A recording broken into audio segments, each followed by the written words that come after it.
Hello students, आज हम पढ़ने वाले हैं कक्षा 7वीं का अध्याय 9 सजीवों में पोषण। सजीवों में पोषण में जो मुख्य टॉपिक है आज मैं यहाँ पर ग्रीन बोर्ड पे लिख दिया हूँ, जिसको मैं आप लोगों को पहले बता देना चाहता हूँ। सबसे पहले यहाँ पर हम पढ़ेंगे पौधों में पोषण। ठीक है, तो पौधों में पोषण में सबसे पहले अगर हम इसमें टॉपिक बात करते हैं तो इसमें हम लोग पढ़ेंगे प्रकाश संश्लेषण के बारे में बात करेंगे। इससे रिलेटेड दो क्रियाकलाप है उसको भी हम लोग करेंगे। ठीक है, साथ ही साथ इसके बाद अगला टॉपिक जो है वो परजीवी है ना, परजीवी पढ़ेंगे। उसके बाद पढ़ेंगे मृतोपजीवी पढ़ेंगे, उसके बाद कीट भक्षी और उसके बाद लास्ट में पढ़ेंगे हम लोग सहजीवी। ठीक है, तो आज हम लोग केवल इसमें अभी पौधों में पोषण के बारे में बात करेंगे। अगला जो टॉपिक रहेगा वो जंतुओं में पोषण के बारे में बात करेंगे। दो टॉपिक के माध्यम से अध्याय जो है वो क्या हो जाएगा, खत्म हो जाएगा। ठीक है, तो सबसे पहले आज हम बात करेंगे यहाँ पर पोषण के बारे में, सजीवों में पोषण। सजीवों में जैसे कि बात करते हैं तो जीव जंतु हो गया और पेड़ पौधे। ठीक है, दोनों अपने अपने स्थान पर क्या करते हैं, वृद्धि करते हैं, पोषण करते हैं, प्रजनन करते हैं, ईटीसी। ठीक है, तो सभी जानते हैं क्योंकि इसके पिछले वाले अध्याय में आप लोगों ने पढ़ लिया है, अध्याय 6 में भी पढ़ा था आप लोगों ने। ठीक है, तो बात करते हैं पोषण। पोषण मतलब होता है भोजन ग्रहण करना, क्योंकि सभी जीवों को जीवित रहने के लिए या वृद्धि करने के लिए है ना, भोजन की बहुत जरूरत है ना, पोषण की बहुत जरूरत है। अगर पोषण नहीं मिलेगा शरीर को या भोजन नहीं मिलेगा तो वृद्धि करने वाला नहीं है। ठीक है, इसमें अगर जैसे कि बात कर सकते हैं कि अगर हम फसलों को कहीं बोते हैं है ना, फसलों का या बीज उत्पादन करना है अपने को, तो उससे पहले हम क्या करते हैं, भूमि का चयन करते हैं। ठीक है, भूमि का चयन करते हैं, साथ ही साथ जब भूमि का चयन हो जाता है तो हम फसलों को लगा देते हैं, बीजों को लगा देते हैं। जो फसल बनता है तो उसमें हम क्या करते हैं, खाद देते हैं। तो खाद देते हैं तो इसके देने का कारण क्या है, जैसे कि बात कर सकते हैं हमने क्या किया, सबसे पहले भूमि का चयन किया। तो भूमि का चयन करने के बाद में हमें पता चल जाता है कि उसमें कौन कौन से खनिज पदार्थ, खनिज लवण इत्यादि जो भी है वो सही रूप से है कि नहीं उस भूमि के अंदर, उसको हम क्या कर लेते हैं, जांच परख कर लेते हैं, उसका निष्कर्ष निकाल लेते हैं। साथ ही साथ जैसे ही फसल में क्या होती है, वृद्धि होती है, फसलों की वृद्धि होती है, तो वृद्धि कराने के लिए हम क्या करते हैं, उसमें खाद डालते हैं। तो उसको एक प्रकार का क्या मिल जाता है, भोजन मिल जाता है, पोषण मिल जाता है, जिसके कारण से फसलों की पैदावार अच्छे से होती है। ठीक है, अगर उसी प्रकार से अगर हम बात करते हैं तो जंतुओं में भी, तो जंतुओं में भी वृद्धि कराने के लिए हमको क्या करना पड़ता है ना, हमें भोजन ग्रहण करना पड़ता है, हमको खुद को है ना वृद्धि करना है या इस जीवन में हमको जीवन यापन करना है। क्योंकि आप लोगों ने अध्याय में पढ़ लिया था है ना कि मूलभूत आवश्यकताएं क्या है, तो आपने पढ़ा था भोजन, जल और वायु। तो बिना भोजन बिना पोषण के हम वृद्धि नहीं कर सकते। तो सबसे पहले आज का जो टॉपिक था है ना, जो मैंने आप लोग को बताया, पौधे में पोषण। तो पौधों में पोषण किस प्रकार से होता है, अगर हम बात करते हैं पौधों में, जैसे कि हरे पौधे है ना क्या करते हैं, प्रकाश संश्लेषण की सहायता से। किसकी सहायता से, प्रकाश संश्लेषण की। क्योंकि आप लोगों ने कक्षा 6वीं में है ना, 5वीं में इत्यादि में पढ़ लिया है ना, प्रकाश संश्लेषण की क्रिया क्या होती है। और इसको मैंने अध्याय 1 जब पढ़ाया था, पृथ्वी पर जीवन, तो उसमें भी मैंने आप लोगों को प्रकाश संश्लेषण किसे कहते हैं ये भी मैंने आप लोगों को बताया था। ठीक, तो हरे पौधे क्या करते हैं, सूर्य के प्रकाश की उपस्थिति में और साथ ही साथ वायु में उपस्थित कार्बन डाइऑक्साइड और जमीन से क्या करते हैं, खनिज लवण और जल को क्या करता है, अवशोषित करता है। अवशोषित करने के बाद में है ना वो क्या करता है, भोजन तैयार करता है। क्योंकि उनके जो पत्तियां होती है कौन से रंग के होते हैं, हरे रंग के, जिसमें क्लोरोफिल प्रेजेंट होता है। तो क्लोरोफिल की उपस्थिति के कारण से वो क्या करता है, अपना भोजन स्वयं बनाता है, इसलिए उसे हम क्या कहते हैं, स्वपोषी कहते हैं। वे पौधे जो अपना भोजन क्या करते हैं, स्वयं बनाते हैं, उसे हम क्या कहते हैं, स्वपोषी कहते हैं। ठीक है, तो आपने तो स्वपोषी के बारे में जान लिया, क्योंकि उसने प्रकाश संश्लेषण की सहायता से खुद भोजन बनाया और खुद भोजन बनाने के बाद में क्या किया, ग्रहण किया। ठीक है, तो आइए प्रकाश संश्लेषण, पहला टॉपिक जो आज का है इसमें है प्रकाश संश्लेषण। तो प्रकाश संश्लेषण की क्रिया को हम क्या करते हैं, संक्षिप्त में क्या करते हैं, एक प्रयोग के माध्यम से क्या करते हैं, इसको समझते हैं कि प्रकाश संश्लेषण की क्रिया किस प्रकार से होती है। ठीक है, हमको क्या करना है, एक बीकर लेना है, कांच का बीकर लेना है, साथ ही साथ हमको लेना है एक कीप लेना है, और साथ ही साथ हमको लेना है वहां पर एक परख लेना है। ठीक है, और जल लेना है और हाइड्रिला का एक पौधा लेना है अपने को। ठीक है, जो आप लोगों को आसपास जो तालाब है वहां पर आप लोगों को बिल्कुल वहां मिल जाना चाहिए है ना, मिल जाता है वैसे हाइड्रिला का पौधा, बिल्कुल देखिएगा। ठीक, चलिए, तो हमको क्या करना है, एक कांच का बीकर लेना है। सर्वप्रथम हमको एक कांच का बीकर लेना है। जब कांच का बीकर हम ले लेंगे तो लेने के बाद में इसमें हम क्या कर देंगे, जल भर देंगे। इसमें क्या भर देंगे हम लोग, जल भर देंगे। जल भरने के बाद में हम क्या करेंगे, यहाँ पर बीचों बीच हम क्या करेंगे, हाइड्रिला के पौधे को क्या करेंगे, रखेंगे। बिल्कुल ध्यान से समझिएगा है ना, हम यहाँ पर क्या करेंगे, हाइड्रिला का जो पौधा है उसको हम क्या कर देंगे, रख देंगे। डालने के बाद में या रखने के बाद में हमको क्या करना है, जो हमने कीप लिया था जिसको हम लोग चाड़ी कहते हैं, वो कांच की होती है ना, जो कांच की कीप है, उस कीप को लेने के बाद में इसमें क्या करना है, अपने को इसको पूरा पूरा जो हाइड्रिला का पौधा है उसको हमको क्या कर देना है, इसमें ढक देना है। बिल्कुल इस बात को बिल्कुल ध्यान रखिएगा। ठीक है, अभी तो आप लोग इसको 7th में पढ़ रहे हो, 10th में ये प्रयोग में है, प्रकाश संश्लेषण की क्रिया को समझाइए। ठीक है, तो ये जो प्रयोग जो है वो 10th में भी है, तो बिल्कुल इसको ध्यान दीजिए, प्रकाश संश्लेषण की क्रिया किस प्रकार से हो रही है उसको आप लोग बिल्कुल समझ जाएंगे।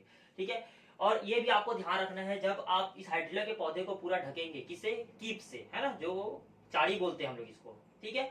तो इसके माध्यम से क्या करना है, पूरा ढकना है, और ये भी इसके अंदर पूरा पानी भरा होना चाहिए, इस बात का भी ध्यान रखना है अपने को, ठीक।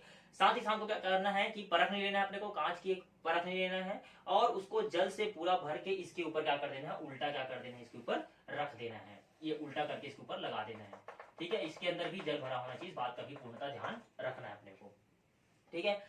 ये उपकरण पूरा तैयार करने के बाद में इसे हमें कहाँ रखना है, सूर्य के प्रकाश की उपस्थिति में क्या करना है, इसको रखना है। सूर्य की प्रकाश की उपस्थिति में जैसे ही हम इसको रखेंगे, कुछ समय पश्चात, आधे घंटे बाद या 1 घंटे बाद, हम देखते हैं कि यहाँ से हमको वायु के बुलबुले निकलते नजर आते हैं, ठीक है। वो वायु के बुलबुले नहीं, वो ऑक्सीजन गैस है। कौन सा गैस है, ऑक्सीजन गैस। क्योंकि हम सभी जानते हैं कि प्रकाश संश्लेषण की क्रिया के दौरान, ठीक है, वो क्या करते हैं, कार्बन डाइऑक्साइड को क्या करते हैं, ग्रहण करते हैं, और ऑक्सीजन गैस क्या करते हैं, मुक्त करते हैं। तो ऑक्सीजन जो गैस जो है वो परख नली में ऊपर एकत्रित होते जाएगा, ठीक है। तो इस प्रकार से हमें समझ आता है कि प्रकाश संश्लेषण की क्रिया के दौरान जो हरे पेड़ पौधे होते हैं वो कार्बन डाइऑक्साइड गैस को क्या करते हैं, ग्रहण करते हैं, और ऑक्सीजन गैस को क्या करते हैं, मुक्त करते हैं, जिसे हम अपने श्वसन की क्रिया में क्या करते हैं, उपयोग करते हैं या ग्रहण करते हैं, ठीक है। चलिए, तो सबसे पहले यहाँ पर वापस मैंने जो समझाया था इसको एक बार और समझा देता हूँ। सबसे पहले हमको लेना है, कांच का बीकर लेना है, और कांच का बीकर लेने के बाद में हमें उसके अंदर क्या डालना है, पानी डालना है। पानी डालने के बाद में उसमें बीचों बीच हमको क्या करना है, हाइड्रिला का जो पौधा हमने लिया था उसको बीचों बीच रख देना है, ठीक है, उस पानी में डुबाकर। उसके बाद हमको क्या करना है, एक कांच की जो कीप है उसको उसके ऊपर क्या करना है, पूर्णतः ढक जाए वैसा उसको रखना है, ठीक है। उसके अंदर भी पानी भरा होना चाहिए, इस बात का पूर्णतः ध्यान रखना है अपने को। फिर हमको लेना है एक कांच की परख नली लेना है, और कांच की परख नली लेने के बाद में उसको पानी से भरकर उल्टा करके उस कीप के ऊपर हमको क्या कर देना है, रख देना है, जिस प्रकार से आपको चित्र में दिखाई दे रहा है, ठीक है।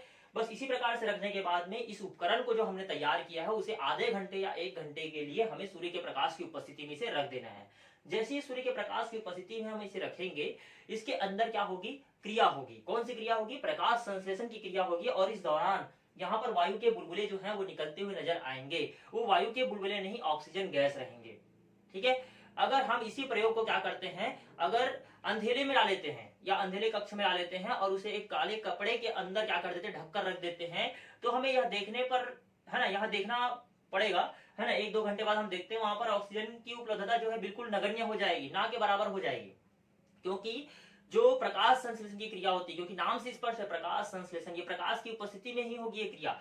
तो यहाँ पर ये जो, अगर हम अंधेरे कक्ष में आ लेते हैं और अंधेरे कपड़े से उसको या काले कपड़े से क्या कर देते हैं, ढक देते हैं इस उपकरण को, और हम देखते हैं कि क्या उसमें वायु के बुलबुले निकल रहे हैं, तो बिल्कुल उसमें वायु के बुलबुले निकलने वाले नहीं है, क्योंकि उसमें प्रकाश संश्लेषण की क्रिया बिल्कुल भी नहीं होगी, ठीक है। बिल्कुल इस बात को ध्यान रखिएगा, मतलब होगी भी तो नगण्य होगी, ना के बराबर रहेगी, ठीक है। लेकिन सूर्य के प्रकाश की उपस्थिति प्रकाश संश्लेषण की क्रिया अच्छे से होगी, और वह ऑक्सीजन गैस भी क्या करेगा, मुक्त करेगा। तो ये तो था एक छोटा सा प्रयोग के माध्यम से प्रकाश संश्लेषण की क्रिया को समझाने के लिए, ठीक है। वैसे प्रकाश संश्लेषण की क्रिया को मैंने एक एग्जाम्पल के थ्रू और साथ ही साथ एक परिभाषा के थ्रू ही बताया आप लोगों को कि होता क्या है कि जो हरे पेड़ पौधे होते हैं उनमें क्लोरोफिल प्रेजेंट होता है। सबसे बड़ी बात तो ये हो गया, वो क्या करता है, वातावरण से सूर्य का प्रकाश भी लेता है, और साथ ही साथ क्या लेता है, कार्बन डाइऑक्साइड को क्या करता है, ग्रहण करता है, और साथ ही साथ जड़ से क्या करता है, यह जड़ से जो जल है और जो खनिज लवण है उसको भी ग्रहण करता है, अवशोषित करता है, अवशोषित करने के बाद पत्तियों तक क्या कर देता है, इसको भेज देता है।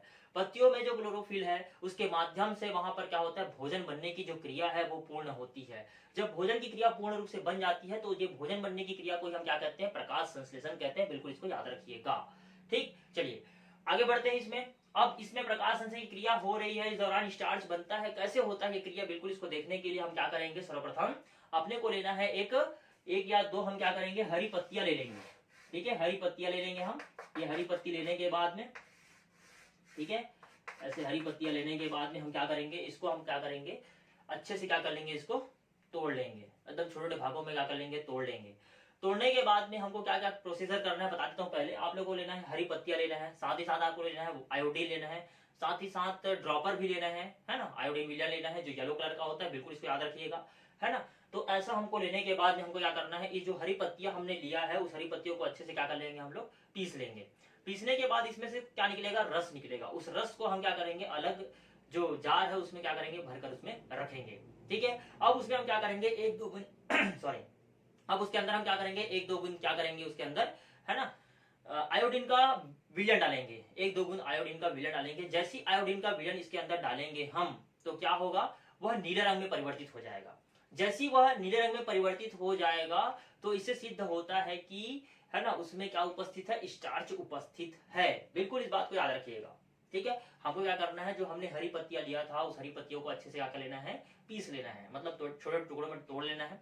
तोड़ने के बाद क्या करना है, उसको पीस लेना है। पीसने के बाद उसमें से जो रस निकलेगा उसे अलग परखड़ी में या जार में क्या करेंगे, एकत्रित कर लेंगे। एकत्रित करने के बाद हमको ड्रॉपर की सहायता से आयोडीन विलयन लेना है और उस रस में क्या करना है, 1-2 बूंद क्या करना है, डालेंगे। जैसी 1-2 बूंद उसके अंदर डालेंगे, वो जो हरा रंग दिखाई दे रहा था वो पूर्णतः नीले रंग में क्या हो जाएगा, परिवर्तित हो जाएगा। जैसे ही नीले रंग में परिवर्तित हो गया, मतलब हमको समझ जाना है कि हाँ, इसमें स्टार्च क्या है, प्रेजेंट है या उपस्थित है। बिल्कुल इसको याद रखना है आप लोगों को। ठीक है, तो इस दौरान हम समझ जाएंगे कि उसे प्रकाश संश्लेषण की क्रिया के दौरान, है ना, वो तो ऑक्सीजन गैस मुक्त करता ही है, साथ ही साथ जो भोजन के रूप में जो स्टार्च जो क्षमता है वो भी उसके अंदर प्रेजेंट है। ठीक है, तो बिल्कुल आपको समझ आ गया होगा कि प्रकाश संश्लेषण की क्रिया क्या होती है, इस दौरान क्या होता है, उसको मैंने आप लोगों को पूरा डिटेल में बता दिया। ठीक, चलिए आगे बढ़ते हैं इसमें परजीवी।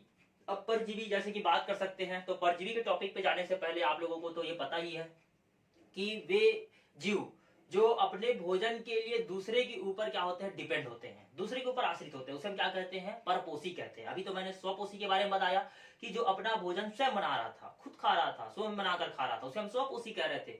लेकिन कुछ पेड़ पौधे ऐसे हैं, कुछ जीव जंतु ऐसे भी हैं जो दूसरे के ऊपर क्या होते हैं, डिपेंड होते हैं, है ना, मतलब वो अपने भोजन के लिए, अपने पोषण के लिए दूसरे के ऊपर क्या होते हैं, आश्रित होते हैं, उसे हम क्या कहते हैं, परपोषी कहते हैं। उस परपोषी के अंदर हम पहला नंबर बात करते हैं यहाँ पर परजीवी। क्या बात करते हैं, परजीवी पौधा। जैसे कि बात कर सकते हैं यहाँ पर कुछ पौधे ऐसे होते हैं कि वो अन्य पौधे के ऊपर क्या होता है, लिपटा हुआ रहता है।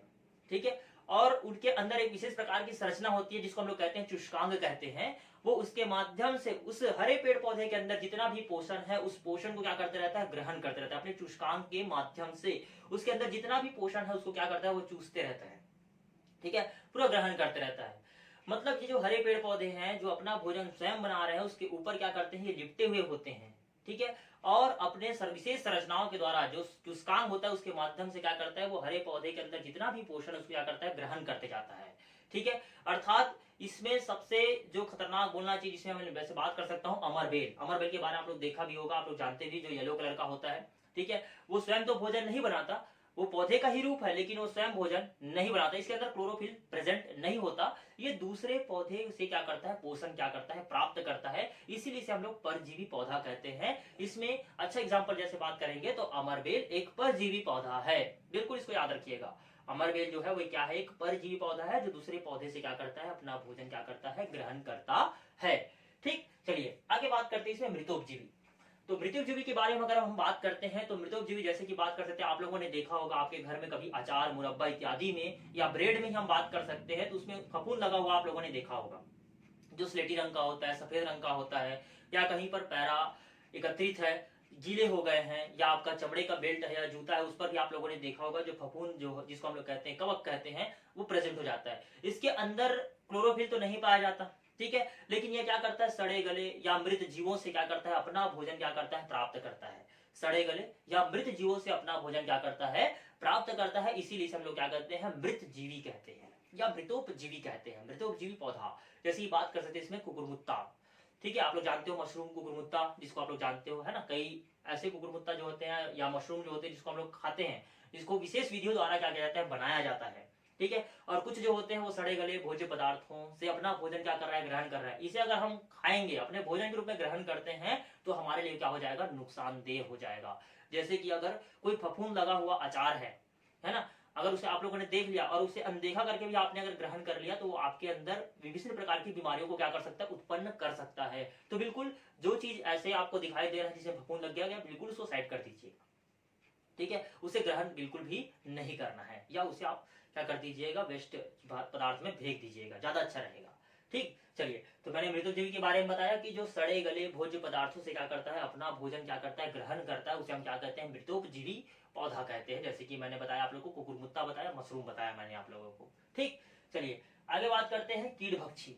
तो कीड़भक्षी जैसे कि बात करते हैं तो ये नाम से स्पष्ट हो रहा है, कुछ हरे पौधे ऐसे भी होते हैं जो दलदली स्थानों पर पाए जाते हैं। ठीक है। तो वो प्रकाश संश्लेषण के माध्यम से भी अपना भोजन क्या करते हैं, ग्रहण करते हैं, लेकिन उनके दलदली स्थानों पर पाए जाने के कारण से उन्हें पूर्ण रूपेण नाइट्रोजन जो गैस है या नाइट्रोजन जो है वो पूर्ण रूप से नहीं मिल पाता। इसलिए वो क्या करता है, जो कलश पादप जो होता है ना, ड्रॉसेरा है ना, ब्लैडर बर्ड है, उसमें विशेष प्रकार की संरचनाएं पाई जाती है ना। जब कलश पादप बात करेंगे तो कलश पादप में होता क्या है कि वो कलश की आकृति का होता है और ऊपर एक ढक्कन लगा होता है, ठीक है। उसके अंदर एक विशेष प्रकार की क्या होती है, गंध उत्पन्न होती है। उस गंध से जो मक्खी होते हैं या कीट होते हैं वो क्या हो जाते हैं, प्रभावित हो जाते हैं और उनके ऊपर आकर क्या जाते हैं, बैठ जाते हैं। जैसे ही वो बैठते हैं वो चिपचिपे पदार्थ के माध्यम से नीचे फिसल कर चले जाते हैं और ढक्कन जो है वो क्या हो जाता है, बंद हो जाता है, ठीक है। और अंदर में उनका पाचन कर लिया जाता है। तो वो दलदली स्थानों पर उग रहे थे, जिसके कारण से उन्हें पूर्ण रूप से नाइट्रोजन नहीं मिल पा रहा था। तो ये कीटों का भक्षण करके जो नाइट्रोजन है उनको क्या करता है, पूर्ण करता है। अपने अंदर नाइट्रोजन की जो उपस्थिति है उसको पूर्ण करता है और वह वृद्धि करना प्रारंभ कर देता है। तो बिल्कुल इसको याद रखिएगा, ठीक है। तो इसे हम कहते हैं कीट भक्षी पौधा, मतलब जो कीटों का भक्षण कर रहा है। जैसे ब्लैडर बर्ड बात करेंगे, है ना, कुछ हाथों की आकृति का होता है इस प्रकार से, ठीक है। इसके अंदर भी विशेष प्रकार के गंध निकलते हैं, जिससे जो कीट और जो मक्खी इत्यादि जो है वो क्या हो जाते हैं, लाभान्वित हो जाते हैं और आकर जैसे ही बैठते हैं ये ढक्कन जो है बंद हो जाता है और अंदर में उसका पाचन कर लिया जाता है और वो नाइट्रोजन गैस जो उसको पूर्णतः नहीं मिल पा रहा था, नाइट्रोजन जो वृद्धि करने के लिए, वो पूर्ण उस कीटों से माध्यम से उनको प्राप्त हो जाता है। तो बिल्कुल इसको याद रखिएगा, ठीक। चलिए आगे बात करते हैं इसमें सहजीवी। तो सहजीवी मतलब नाम से स्पष्ट हो रहा है, ठीक है, मतलब इसमें कोई जीव क्या कर रहा है, कार्य कर रहा है। जैसे कि बात कर सकते हैं यहाँ पर हम चना, सेम, मटर, जितने भी फलीदार पौधे हैं, ठीक है। तो जितने भी फलीदार पौधे होते हैं उनके जड़ों में विशेष प्रकार की संरचनाएं होती है, गांठें पाई जाती है। उन गांठों में पाया जाता है राइजोबियम नाम का एक जीवाणु पाया जाता है। क्या पाया जाता है, राइजोबियम, बिल्कुल नोट कर लीजिएगा, ठीक है। राइजोबियम नाम का एक जीवाणु पाया जाता है। वो राइजोबियम नाम का जो जीवाणु जो है वो क्या करता है, वातावरण से नाइट्रोजन को एकत्रित करता है और उसे नाइट्रोजन के यौगिक में क्या कर देता है, बदल देता है, जो उन्हें वृद्धि करने में क्या करता है, मदद करता है, ठीक है। तो इसे हम लोग क्या कहते हैं, सहजीवी कहते हैं। क्या कहते हैं, सहजीवी पौधा कहते हैं। जैसे सेम, चना, मटर, सरसों, ये सब फलीदार पौधे हैं। इनकी जड़ों में, है ना, विशेष प्रकार की गांठें, संरचनाएं पाई जाती है, जिनमें राइजोबियम नाम का जीवाणु जो है वो प्रेजेंट होता है और ये वातावरण के नाइट्रोजन को क्या करता है, एकत्रित करता है और उसे नाइट्रोजन के यौगिक में क्या कर देता है, बदल देता है। आपको पता है कि हमारे इस वातावरण में 78% नाइट्रोजन है और 78% नाइट्रोजन को हम सीधे ग्रहण नहीं कर सकते। इसलिए, है ना, इस सृष्टि का जब भी रचना हुआ भगवान ने जिस प्रकार से बनाया है, देखो अब फलीदार पौधे में क्या कर दिया उसने, राइजोबियम नाम का बैक्टीरिया था उसको डाल दिया, बोले भैया आप नाइट्रोजन को खींचिए, उसने नाइट्रोजन को खींचा, नाइट्रोजन के यौगिक में क्या कर दिया, बदल दिया। वो तो स्वयं ग्रहण कर रहा है, साथ ही साथ जब हम सेम, चना, मटर इत्यादि जब खाएंगे तो वो हमारे अंदर भी नाइट्रोजन क्या हो जाएगा, प्रेजेंट हो जाएगा। क्योंकि अभी तक हम क्या ग्रहण कर रहे थे, ऑक्सीजन को ग्रहण कर रहे थे, ठीक है। सीधे हम ऑक्सीजन को ही ग्रहण कर सकते हैं, अन्य गैसों को नहीं कर सकते, ठीक है। तो इस प्रकार से ऑक्सीजन को ग्रहण करके हम श्वसन क्रिया कर रहे हैं, लेकिन हमको नाइट्रोजन भी चाहिए जो वातावरण में 78% पाया जा रहा है। तो हम सेम, चना, मटर इत्यादि तो खाते ही हैं, तो नाइट्रोजन में प्रेजेंट है, वो हमारे माध्यम, उनके माध्यम से हमारे शरीर के अंदर प्रवेश कर गया और हमें भी वृद्धि करने में सहायक हो गया, ठीक। तो इस प्रकार से वो तो पेड़ पौधे के लिए लाभदायक हुआ, साथ ही साथ हमारे लिए भी लाभदायक हो गया। कौन, वो राइजोबियम नाम का बैक्टीरिया, ठीक है। बिल्कुल याद रखिएगा इसको, ठीक है। तो आज मैंने आप लोगों को ये 5 टॉपिक पढ़ाया, ठीक है। प्रकाश संश्लेषण के बारे में बताया, उसके बाद थी परजीवी, मृतोपजीवी, कीट भक्षी और सहजीवी। ये 4 से 5 टॉपिक मैंने आप लोग को बताया है, ठीक है। इसके संबंधित जो प्रयोग था उसको ही मैंने आप लोगों को बताया, आयोडीन वाला ही प्रयोग बताया आप लोगों को, ठीक है। तो आज जितना भी आप लोगों को मैंने बताया है, ठीक है, उसमें से आप लोगों को मैं होमवर्क दे रहा हूं केवल 4, ठीक है। क्या करना है, परजीवी, मृतोपजीवी, कीट भक्षी और सहजीवी, ये चारों का जो परिभाषा है उसको आप लोग क्या करेंगे, लिख कर मेरे व्हाट्सएप नंबर पर भेजेंगे, ठीक है। तो आज के लिए इतना बहुत है। इसके बाद जो सेकेंड पार्ट है जंतुओं में पोषण, उसको पढ़ाऊंगा और ये अध्याय जो है वो क्या हो जाएगा, समाप्त हो जाएगा। उसके बाद इसका जो पीडीएफ फाइल है उसको मैं आप लोगों को क्या कर दूंगा, भेज दूंगा आप लोगों के व्हाट्सएप नंबर पर, ठीक। तो आज के लिए इतना बहुत है, धन्यवाद।